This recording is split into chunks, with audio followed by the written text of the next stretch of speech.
Shalom, salam berkat dari kami untuk pendengar sekalian. Saat ini pendengar akan diberkati dengan program Hari Ini Harinya Tuhan bagian yang ke-8. Sebuah program rohani tentang doktrin Alkitab yang menolong kita untuk semakin tertanam dalam kebenaran firman dan bertumbuh dalam kemuliaan. Bersama hambanya, Pendeta Gilbert Lumwendong, STH. Banyak orang merasa doktrin Alkitab sebagai sesuatu yang membingungkan. Tetapi tahukah saudara bahwa doktrin Alkitab intinya adalah memahami Alkitab dengan benar, dengan pemahaman yang sistematis, sehingga kita terus dapat tertanam di dalam kebenaran firman, sehingga kita terus bertumbuh di dalam kemuliaan Allah. Buka hati saudara sekalian untuk menerima berkat-berkat firman-Nya hari ini. Hidup Kristen percaya bahwa Allah kita tidak pernah terlambat. Nah, tapi bukan hanya titik sampai di sana. Kenapa? Karena meskipun Allah kita tidak pernah terlambat, tetapi harus saya tegaskan juga bagi setiap pendengar sekalian bahwa Allah kita juga tidak pernah terlalu cepat. Jadi dia tidak pernah terlambat, tapi dia juga tidak pernah terlalu cepat. Dia akan datang menolong, dia akan datang menyelamatkan selalu tepat pada waktunya. Haleluya. Nah, saudaraku yang kekasih dalam Tuhan, kadang-kadang kita berkata gini, aduh Tuhan, jangan terlambat, kalau bisa datang cepat-cepat Tuhan. Tuhan tidak pernah terlambat karena dia tidak mau kita kecewa. Tapi Tuhan juga tidak pernah terlalu cepat. Dia tidak mau kita manja. Saya pelajari yang pertama, dia akan datang tepat pada waktunya dalam menjawab doa-doa kita. Saudaraku yang kasih dalam Tuhan, kalau kita berdoa, kita maunya Tuhan jawab saya cepat-cepatnya. Tapi Tuhan tidak menjawab doa kita secepat-cepatnya. Tuhan hanya menjawab doa kita setepatnya, karena dia Allah yang dahsyat. Haleluya. Yang kedua saya pelajari, dia datang tepat waktu dalam menyelamatkan kita di masa-masa yang sukar. Ketika kita sedang melewati lembah bayang maut, kita di saat seperti itu, aduh khawatir sekali. Tapi Tuhan akan menyelamatkan kita tepat pada waktunya. Saudaraku yang kasih dalam Tuhan, Alkitab bicara tentang Petrus. Petrus berjalan di atas air, dan betul-betul dia sudah mampu berjalan di atas air. Tapi ketika dia mulai makin jauh dari kapal, dia mulai merasa tiupan angin, dia mulai bimbang. Pada saat itu dia hampir tenggelam. Tuhan tidak menolong dia sebelum dia tenggelam. Tuhan juga tidak menolong dia setelah dia tenggelam.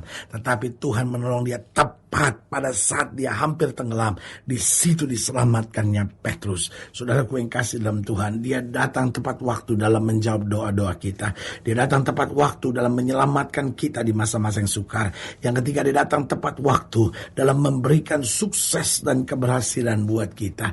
Ada saatnya Tuhan belum berikan sukses karena Tuhan tidak mau kita sombong, karena masih ada hal-hal yang masih harus diproses dalam hidup kita. Tapi setelah proses Allah selesai, pasti tidak akan pernah dipermalukannya kita, diberikannya kita yang paling dahsyat dan paling baik. Haleluya. Dan yang keempat saya pelajari, dia datang tepat waktu dalam memberikan karunia serta kuasa bagi orang percaya.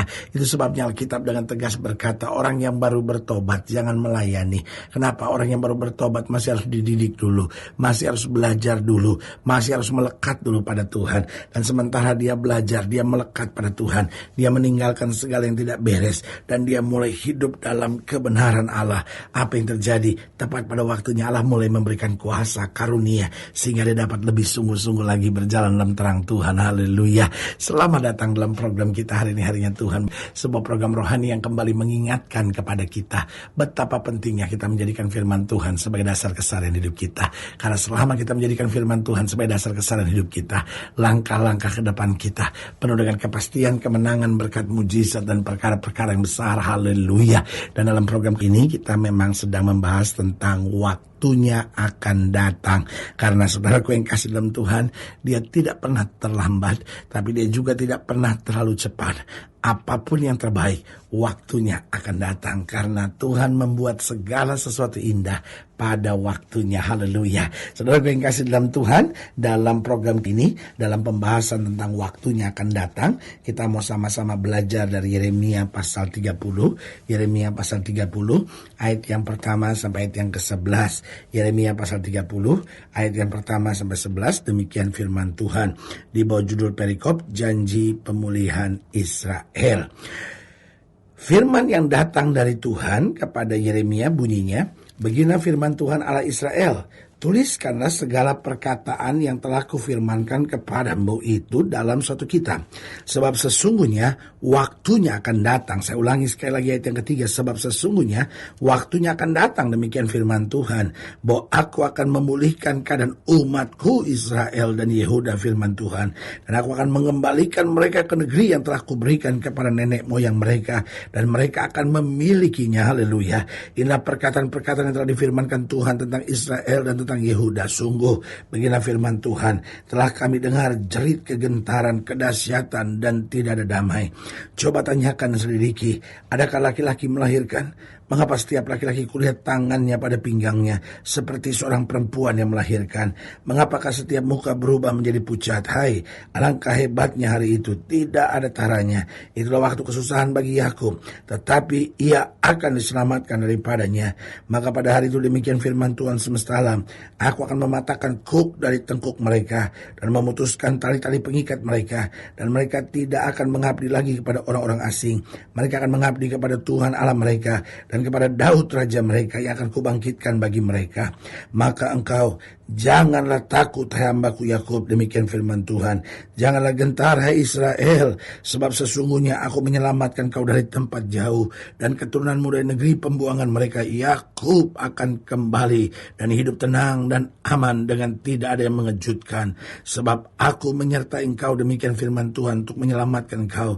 Segala bangsa yang keantaranya engkau kuserahkan akan kuhabiskan, tetapi engkau ini tidak akan kuhabiskan. Aku akan menghajar engkau menurut hukum, tetapi aku sama sekali tidak memandang kau tak bersalah. Saudaraku yang kekasih dalam Tuhan, jelas ayat yang ketiga berkata demikian, sebab sesungguhnya waktunya akan datang, firman Tuhan, bahwa aku akan memulihkan keadaan umatku Israel dan Yehuda, firman Tuhan. Saudaraku yang kasih dalam Tuhan, jadi jelas pertolongan, kuasa, kasih Tuhan akan datang tepat pada waktunya. Pertanyaannya, karena waktunya akan datang, bagaimana sikap kita sebenarnya? Yang pertama, kita harus belajar berserah kepada Tuhan. Saudaraku yang kekasih dalam Tuhan, waktu keselamatan pasti akan datang, waktu pemulihan pasti akan datang, waktu mujizat pasti akan datang, waktu kesembuhan pasti akan datang. Sebagian kita akan berkata, ya tapi kapan pendeta? Saya udah doa buat suami saya, tapi dia nggak pulang-pulang. Saya udah doa supaya saya bisa dapat anak, tapi sampai sekarang belum. Saya sudah berdoa supaya anak saya berhenti pakai narkoba. Saya sudah berdoa supaya anak saya lepas dari keberadaannya sebagai homoseks, sebagai lesbian. Atau mungkin sudah berkata, saya sudah berdoa untuk dapat pekerjaan, tapi belum juga.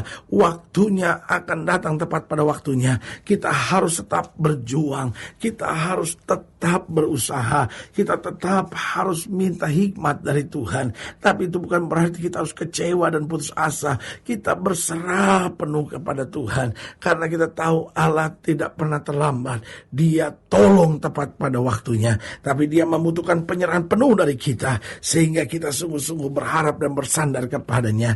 Yang kedua, saya pelajari, karena waktunya akan datang, berarti kita harus belajar untuk tetap taat dan mengandalkan Tuhan. Saudaraku yang kasih dalam Tuhan, kadang kala kita pikir, saya udah doa kok nggak terjadi apa-apa, udahlah saya pergi ke dukun lah, kalau begitulah saya tanya sama paranormal lah, saya lihat ramalan-ramalan nasib lah. Saudaraku yang kasih dalam Tuhan, itu perbuatan yang bodoh, saudara-saudara. Ada banyak orang yang berkata, aduh saya udah doa, Tuhan belum tolong, udahlah kalau gitu buat apa saya ke gereja lah, saya mundur aja dari pelayanan lah. Saudaraku yang kasih dalam Tuhan, setan menang kalau begitu. Tapi sebagai hamba Allah, saya mau bilang, kita permalukan setan, karena Yesus kita pasti akan memberi kemenangan buat kita. Karena itu kita harus tetap taat pada firman, kita tetap mengandalkan Tuhan, karena kita bilang orang yang mengandalkan Tuhan tidak akan pernah dipermalukannya. Haleluya.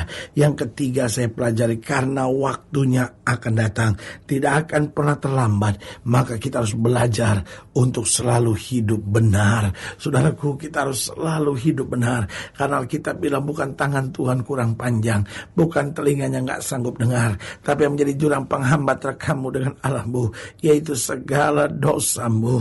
Berarti saudaraku yang kasih dalam Tuhan, kalau kita masih terus hidup dalam dosa, kita tidak pernah akan melihat pembelaan dan pemulihan dari Tuhan. Tapi sebaliknya, waktu kita bertobat, Alkitab berkata umat yang atasnya namaku disebut merendahkan diri, berdoa, berbalik dari jalan-jalan yang jahat, maka aku akan memulihkan keadaannya. Berarti kita harus selalu hidup benar, tinggalkan dosa, dan melakukan firman Tuhan dengan sungguh-sungguh. Dan yang keempat saya pelajari, karena waktunya akan datang. Berarti yang pertama, kita harus belajar berserah penuh pada Tuhan. Kita harus tetap taat dan mengandalkan Tuhan. Kita harus belajar untuk selalu hidup benar. Dan yang keempat, karena waktunya akan datang, kita harus selalu belajar untuk bersyukur dalam segala hal. Kita harus selalu belajar untuk bersyukur dalam segala hal. Toh kita tahu Tuhan gak akan pernah permalukan kita. Toh kita tahu Tuhan tidak pernah mengecewakan kita. Kalau Tuhan belum tolong, bukan berarti Dia tidak menolong. Kalau Tuhan belum menolong, bukan berarti Dia tidak menolong. Kalau Dia belum menolong, itu hanya persoalan waktu. Bicara waktu itu bicara proses. Tetapi Tuhan kita pasti menolong. Belajar bersyukur. Bersyukur buat apa yang belum kita terima. Tapi karena sudah dijanjikan, kita percaya Allah kita tidak pernah mengecewakan. Haleluya. Saudaraku yang kekasih dalam Tuhan, jika sedang dilayani lebih jauh, hubungi kami melalui telepon, hubungi kami melalui surat, kunjungi website kami, karena kami ada untuk membawa Bapak Ibu Saudara senantiasa lebih dekat pada Tuhan dan mengalami kasih kuasa mujizat yang luar biasa. Secara khusus melalui program ini juga saya mau berdoa buat setiap saudara yang sakit, setiap saudara yang berbeban berat, karena saya percaya bahwa bagi Allah tidak ada perkara yang mustahil. Nah, saudara-saudara yang didoakan secara khusus, saudara boleh taruh tangan kanan saudara di dada, dan kita akan berdoa. Mari kita berdoa.